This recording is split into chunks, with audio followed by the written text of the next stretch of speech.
semuanya, perkenalkan nama aku Zabrina Maheswari Putra Damayanti dan teman saya Ekramoli Purwati. Kami adalah mahasiswi Center of Excellence School of Sustainability Accounting. Jadi kami banyak membahas tentang apa itu Sustainability Report atau laporan keberlanjutan.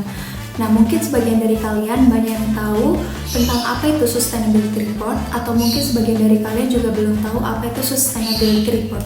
Jadi di video ini kami akan membahas tentang apa itu Sustainability Report atau laporan keberlanjutan. Sustainability Report atau laporan keberlanjutan adalah laporan yang diungkapkan perusahaan untuk mengungkapkan kinerja perusahaan mereka melalui triple bottom line atau people, profit, dan planet. Sustainability Report diungkapkan oleh perusahaan agar perusahaan tersebut bisa menuju ke pembangunan yang berkelanjutan. Annual Report dan Sustainability Report sendiri itu jelas berbeda. Kalau Sustainability Report sendiri itu laporan yang berisi informasi tentang kinerja perusahaan terhadap aspek triple bottom line, profit, planet, dan people dalam periode 1 tahun. Selain untuk pemegang saham, laporan ini ditujukan untuk masyarakat sebagai bentuk tanggung jawab perusahaan yang disampaikan secara transparan. Annual Report atau laporan tahunan adalah laporan yang diterbitkan oleh perusahaan untuk mengungkapkan kinerja keuangan perusahaan dalam kurun waktu 1 tahun. Laporan ini mencakup laporan laba rugi, laporan posisi keuangan, laporan arus kas, laporan perubahan ekuitas, dan juga catatan atas laporan keuangan. Jadi annual report ini mencakup tinjauan manajemen untuk pencapaian strategis perusahaan, tantangan apa yang mereka hadapi, dan juga rencana masa depan di perusahaan tersebut. Jadi laporan ini juga menjadi dasar bagi pemangku kepentingan seperti investor dan juga pemegang saham untuk menilai performa perusahaan di masa yang akan datang.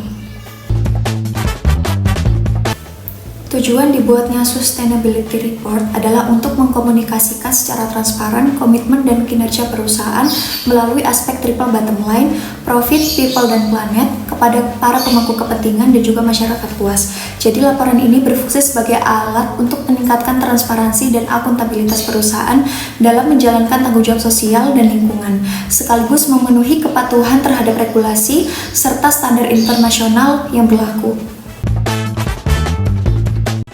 Yang pertama itu ada pernyataan CEO, yakni pernyataan singkat untuk memperkenalkan visi dan pendorong di balik hadirnya Sustainability Report. Yang kedua adalah presentasi struktur tata kelola perusahaan dan model bisnis. Yang ketiga adalah konteks keberlanjutan, yaitu menjelaskan jenis analisis SWOT, apa yang terjadi di tingkat pasar maupun industri. Yang keempat itu penilaian dampak. Penilaian untuk mengidentifikasi dampak negatif utama perusahaan dan risiko bisnis. Yang kelima, identifikasi pemangku kepentingan utama organisasi dan masalah apa yang paling mereka khawatirkan. Yang keenam, ada analisis materialitas di mana kekhawatiran utama organisasi dan pemangku kepentingan diidentifikasi sebagai prioritas. Yang ketujuh, tinjauan dari waktu ke waktu, yakni bagian yang memperlihatkan kemajuan kinerja dari waktu ke waktu yang dipresentasikan melalui indikator dan metrik utama.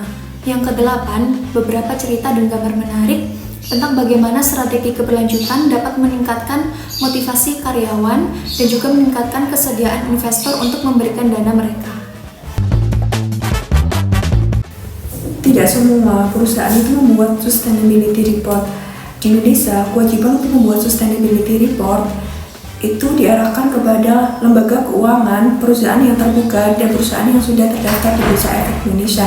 Contoh perusahaan yang sudah menerbitkan Sustainability Report antara lain PT Pupuk Indonesia, PT Petrokimia Gresik.